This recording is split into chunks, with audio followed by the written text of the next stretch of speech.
4.8. 1. Holly.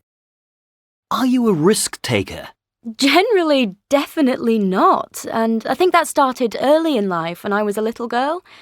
I hated getting hurt. Therefore, I thought, if I don't take any risks, I won't get hurt. And so I think even to this day, I'm not really a risk-taker. Can you give me an example of a risk you have taken? Well, as I said, I don't usually take risks. For example, I hate flying. I only fly if there's no alternative, and I drive safely, carefully, because I don't want to put myself or my family in any danger. But once, someone persuaded me to try scuba diving. I was very worried in the beginning until I knew what I was doing. My mum was absolutely horrified that I was going to try it, so maybe it's a personality thing. In my family, my children are the same, so... But anyway, in the end, I was very pleased I did the scuba diving. It's one of the best things I've ever done. That's quite interesting, isn't it? So even for me, I can see that sometimes taking a risk has a positive outcome. 2. Karen. Are you a risk-taker? I'd say that, on the whole, perhaps I am. Can you give me an example of a risk you've taken? Well, something I do a lot is buy things on eBay, and there you're buying something you've never seen. You're relying on what the seller says about it, but you're going to calculate the risk based on their description and how much you're paying. So, if it only costs £5, it's not a great risk. However, if it's an expensive item, you might lose some money. But I reckon that's something that most people take a risk on now. 3. Tom. Are you a risk-taker? I am in some ways. I mean, I've done some things that were physically dangerous, but when it comes to things like money, then I think I'm much more conservative.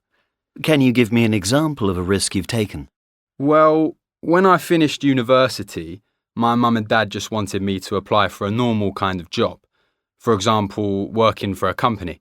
But I decided that I wanted a bit more fun while I was that age, so I decided to spend some time working as a bar manager.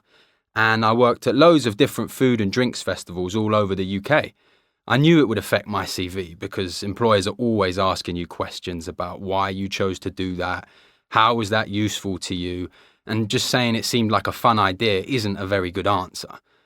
After 2 or 3 years, I realised that it was going to be very difficult for me to continue doing the job past the age of about 30. But now, I'm glad I did it. And actually, maybe, it gave me what they call soft skills, like being flexible and dealing with people, which are really useful in my job now. I work in sales in a computer software company, so, on balance, I think the risk was worth it in the end. 4. Jeannie. Are you a risk-taker? Not really, no. I don't think I am. Though, once I took a really big risk. What was it? When I left university, I went into a well-paid job straight away. And after about 2 years, I was doing really well and enjoying it a lot. And then, through some friends, I met this guy, Richard, and we fell in love immediately. I know people think love at first sight doesn't really happen, but it did. Anyway, he is a scientist, a marine biologist. After we'd been going out for not very long, he was offered a job working in Australia. And he said, "Come with me." I did think about it a bit, but not much. And I left my well-paid job to follow a man I'd known less than 3 months to the other side of the world. My parents were horrified. I was a bit horrified myself, actually. But I married him, and we're still together. So it was definitely worth it. But on the other hand, I haven't really had a career as such, and if I hadn't gone with him then, maybe I would have had a different kind of life. Who knows?